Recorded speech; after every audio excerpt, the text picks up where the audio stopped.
Hello again. Now, just want to make it absolutely clear that the things I'm going to say, there are my opinions only.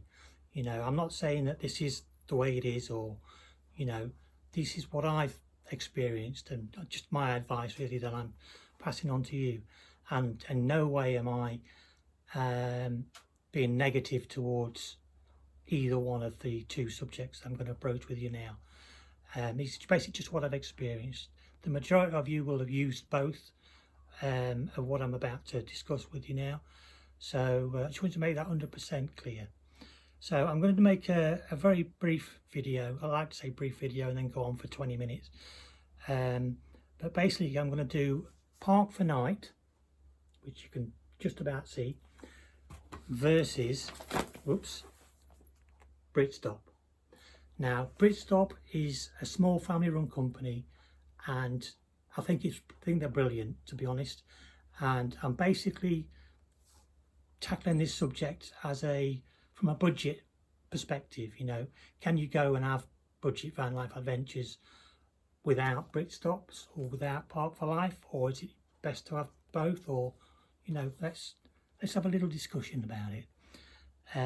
Basically, Britstops, I was put onto Britstops by Travel Trolls TV, as I have with most of my van build stuff, and they mentioned about Britstops and what it actually did. And I wasn't really fully understanding what it was, so I looked into it myself, and it's basically £28. I think it's about £28 for the year, and you get this book.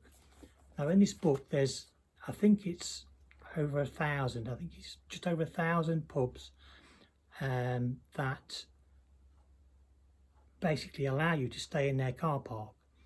It's not something you can book.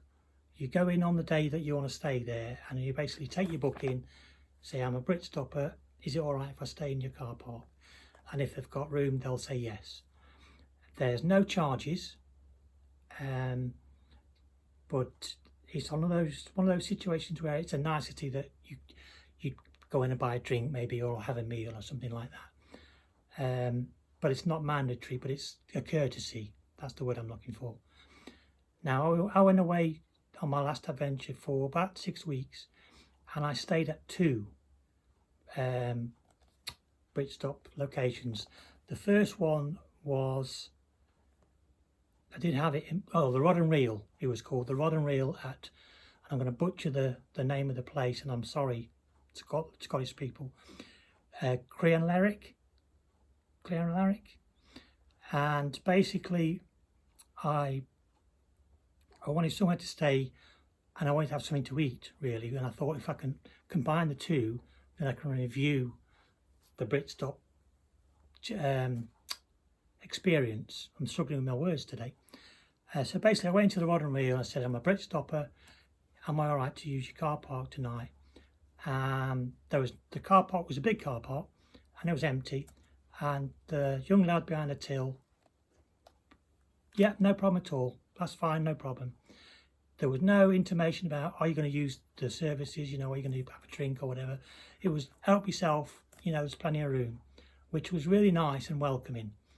And obviously the benefit of being at a Britstop location, you're guaranteed use of the toilets, basically, which for some people like myself who don't have a toilet system per se, I've got my bucket with a toilet seat on it, and I've got my PP bottle and things like that, but it's nicer to use a toilet if there's one available. Obviously in a pub situation there is one. There was plenty of room for Tess to mooch about, and I decided that I was going to actually have a meal that night to treat myself. And I do live a budget lifestyle, and I was a little bit disappointed because it was quite expensive. I mean, Scotland is expensive anyway, and I understand that. And I was told by a gentleman a few days later on that actually my meal was cheap, that he spent £43 on his meal, and it was the same thing, but I basically had an 8-ounce ribeye, and it was $18.99, I think it was. And I'm a big believer in the nice little touches, and something like homemade chips would have made that meal perfect, but it was like frozen chips, frozen peas, and an 8-ounce steak for 20 quid basically.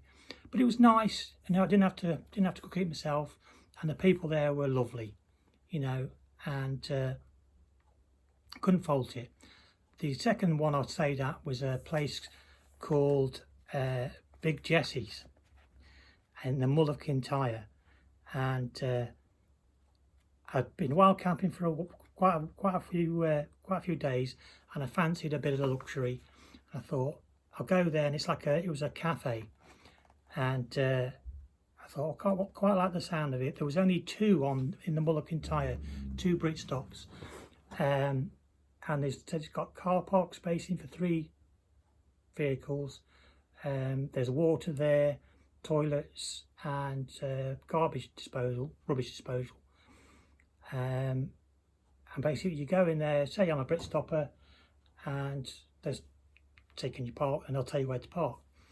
I got there at 5 to 7. Now it was a very windy, long road. I thought I'd gone the wrong way to find this place. It's proper out of the way. I mean, it was,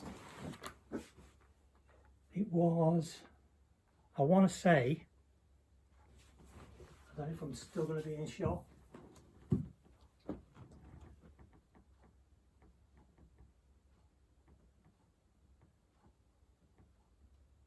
No, I'm not going to be able to find it now. It's under pressure.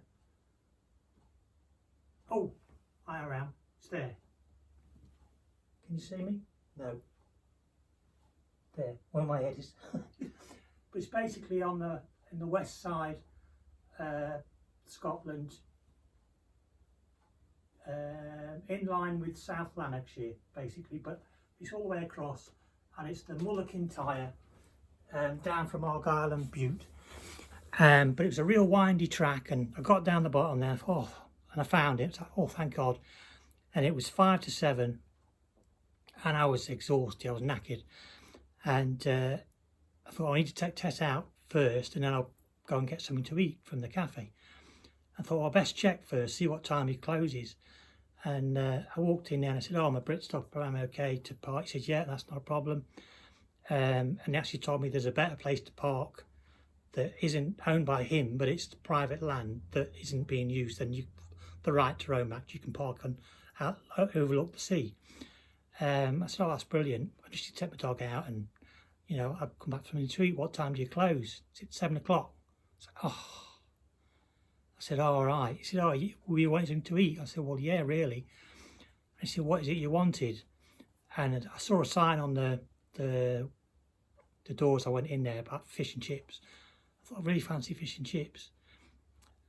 I said, "But no, I'm not going to ask you to do that." He said, "Oh, I can knock you that up, that's all right." I said, "Oh, you're a star." And it was all right. It was all right. I mean, it was proper cafe fish and chips, not like a fish and chip shop fish and chips, if you know what I mean. They were like fish portions. But it was very good of him, you know, to do it at the time, because I dare say he opens about 7 in the morning, so he'd done his 12 hours. But no, it was really nice, really nice. And but the facilities, I couldn't use the cafe's facilities because obviously he'd closed, but there were public toilets there.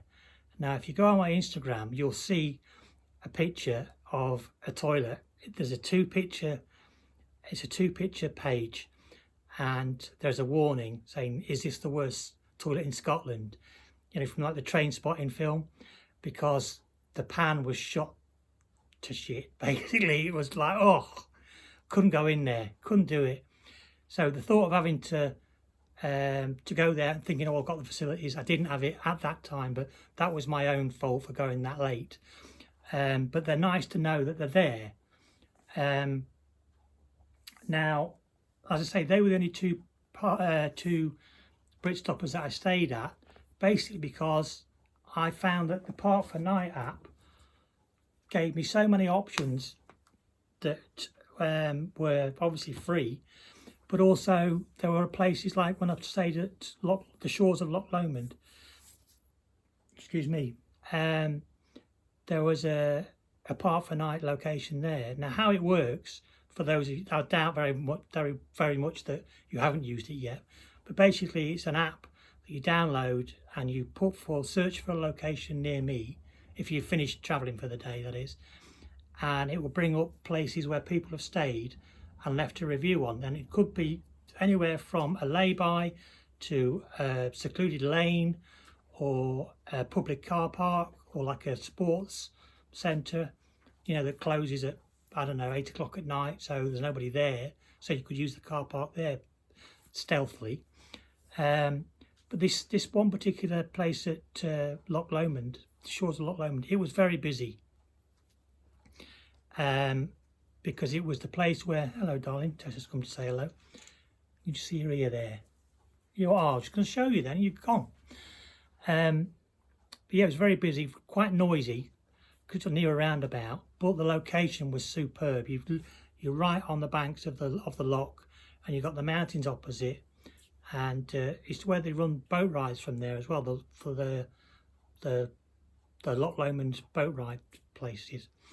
And it was packed. It was always packed. Always loads of camper vans there, and day trippers, and people pulling in there for like riding bikes and stuff.